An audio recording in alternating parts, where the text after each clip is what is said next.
I'm talking about Trump is making it very clear that he will have no hesitation in using the Insurrection Act of 1792, just 4 years after the Constitution was ratified. Now, the law, this Insurrection Act, was first crafted, when the country was 4 years old.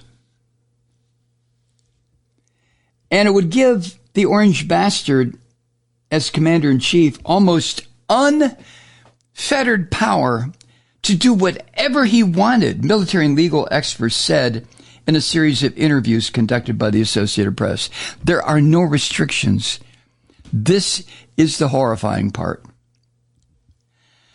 The Insurrection Act allows presidents to call up reserve or active duty military units to respond to unrest in the states. Now, what does that mean? Well, it means anything that the president, and in this case, a sick son of a bitch like Trump, wants it to mean. And it's an authority, again, that is not reviewable by the courts. One of the few guardrails on this act merely requires the president to request that the participants disperse before he calls up the military. That's all. That's the so-called guardrail. Trump can issue a notice. If there's a peaceful demonstration in downtown Kansas City, Trump can issue a warning. I want all you people to go away. How much time does he give them to go away? I don't know. And neither does the Insurrection Act. But after issuing that warning, then Trump can order out the military. Now, Joseph Nunn is a national security expert at the Brennan Center for Justice. This is what he said, quote, "The principal constraint on the president's use of the Insurrection Act is basically political. That presidents don't want to be the guy who sent tanks rolling down Main Street. But there's not much really in the law to prevent that from happening." And Trump, Trump would love to send the tanks rolling down Main Street. He is a closet, and not so much a closet any longer, fascist son of a bitch, a cowardly little bastard who is willing to let as many people die or go to detention camps as his little fucking twisted brain demands until it's satisfied. People, listen, oh my God. This is really, really serious. Now, Gary Fields, who wrote this piece for the Associated Press, the next sentence is this, quote, "A spokesman for Trump's campaign did not respond to multiple requests for comment about what authority Trump might use to pursue his plans." Well, of course not. I mean, in the first place, a spokesman for the Trump campaign is another fucking Nazi. And Trump doesn't pay attention to this shit. He just knows he is going to be the dictator of America, the last leader of America when America was still considered to be a democracy. And he's on the fucking golf course, or he's in a courtroom. He's facing 91 felony charges, for Christ's sake, in 4 different jurisdictions. In federal and state court, civil and criminal. This guy makes Hitler look clean when Hitler was made chancellor of the German nation.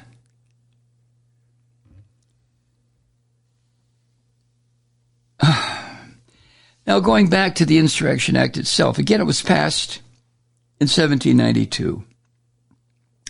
And Joseph Nunn, that national security expert, said it's the act is an amalgamation of different statutes enacted between 1792 and the 1870s, a time when there was little in the way of federal law enforcement.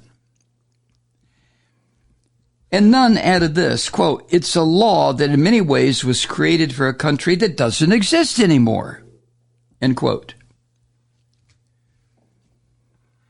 And it should be noted, this law is also one of the most, if not the most, substantial exceptions to the Posse Comitatus Act, which prohibits using the military for law enforcement purposes generally. In emergency situations, sure. Now, the Orange Bastard has talked openly about his plans if or when, in his addled brain, he wins the presidency again, including using the military at the border and deploying the military into cities that have a crime situation that local law enforcement is struggling with. Well, Trump has an answer. You send in the military and you do what the Philippine leader Duterte did. If you see someone suspected of a crime, shoot the fucker dead. What is the estimate of the number of people executed on the street summarily by the Duterte regime before the new president took over? What was 15, 20,000 people just goddamn picked up, taken down an alley, and had a bullet put in the back of their heads. This is what Trump is talking about. And his plans also include using the military against foreign drug cartels. And Ron DeSantis and Nikki Haley agree. But the threats coming out of this orange son of a bitch are raising questions about the meaning of the oath taken by members of the military to protect and defend the Constitution, or to protect and defend the president. Which is it going to be? Trump has already suggested he might bring back this horrible, traitorous son of a bitch and an insult to the United States Army, Lieutenant General Michael Flynn. Remember him? He served very briefly as Trump's national security advisor, and then pled guilty twice to lying to the FBI during the Russian influence probe before he was pardoned by Trump. If anyone in the early stages of the first Trump administration, hopefully the only Trump administration, was a Russian agent, it was and still is Michael Flynn. But Flynn suggested after the 2020 election, threw Trump to the fucking curb, that Trump should seize voting machines and use the Insurrection Act in some states to help rerun the election.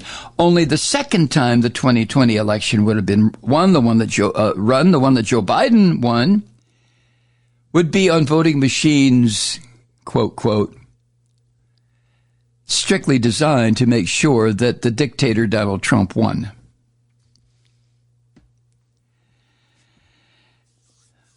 Now, it is true, yes, that attempts to invoke the Insurrection Act and use the military for domestic purposes would likely get some pushback from the Pentagon, especially where the new chairman of the Joint Chiefs right now is General Charles Q. Brown. He was one of the 8 members of the Joint Chiefs who signed a memo to military personnel in the aftermath of the attempt to overthrow the government instituted by Trump on January 6, 2021. And that memo emphasized the oath they took, members of the military, and called the events of that day, quote, sedition and insurrection, end quote. That's what these members of the Joint Chiefs of Staff referred to when they issued this letter. And the letter, or the memo, whatever you want to call it, that went to members of the military, was to remind them where their loyalties should lie. But Trump and the Christian Fascist Party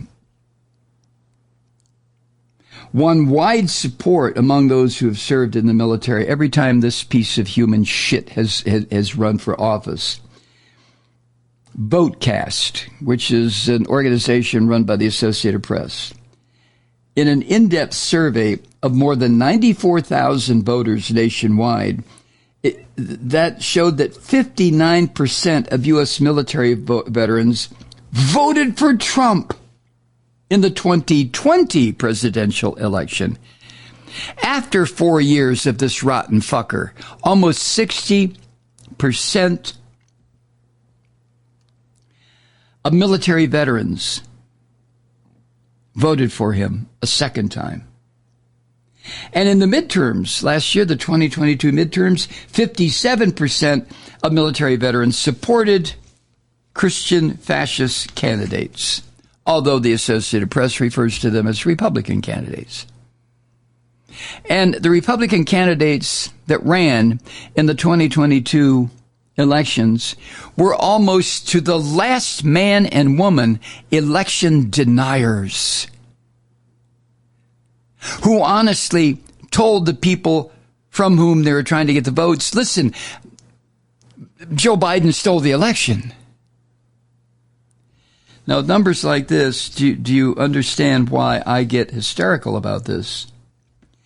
Almost 60% of U.S. military veterans voted for Trump in the 2020 election, and then again in the 2022 midterms voted for candidates that this son of a bitch, this Nazi fuck, endorsed.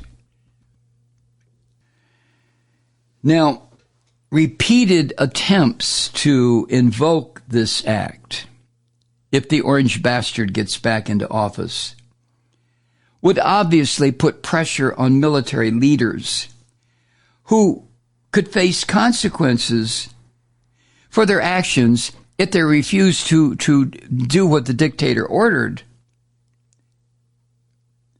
Because it's being done, the order comes from the direction of the president, which I believe is the only person who can issue the order.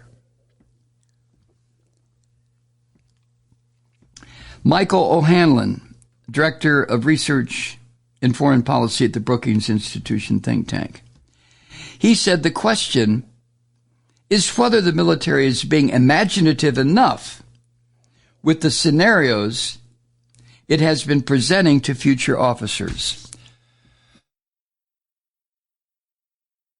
Because it goes without saying, although it has been said, that the military leadership has been gaming this out because they know, the leadership knows what this country is facing. So they're trying, the military leadership is trying to be creative with the scenarios that it's been presenting to future officers. This is, in other words, these future officers are being told, this is what you may be faced with. And given the fact that the military is set up on strict chain of command, absolutely strict chain of command, given that, any ambiguities, especially when force is involved, is not something that military personnel are comfortable with. Absolutely not. We make a joke about the line from Hogan's Heroes. Remember the TV series set in the POW camp, American POW camp? I was just following orders. Well, following orders is the structure of just about any military, especially in the United States. You do what you're told. You know, you're a squad leader or a sergeant or lieutenant or a captain, all the way up the chain of command. You do what the order says you must do coming down from your superior. So what happens if Trump becomes the dictator the so-called President of the United States and orders the Insurrection Act, or issues a proclamation bringing up the Insurrection Act and ordering troops into Chicago or New York or Atlanta or wherever, well, I can tell you what would happen, and you know this as well as I do. There will be reaction. There will be fucking terror. Hi, Truth Seekers. Mike Malloy here. You know, the Progressive Voices Network brings you commercial-free commentary from today's leading progressive radio hosts and pundits, like me, Mike Malloy, 24 hours a day. I'm not your typical old guy from the 80s or the 90s talk radio host, and Progressive Voices is not your typical talk radio network. It's a listener-supported nonprofit with no corporate control whatsoever over our broadcast. So hosts like me, Mike Malloy, are free to rant and scream and carry on about whatever we like. We're often controversial, but we're never boring. Weeknights, 9 p.m. in the East, 6 p.m. in the West on the Progressive Voices Network. Always progressive, always on. I'm Mike Malloy. Keep it lit.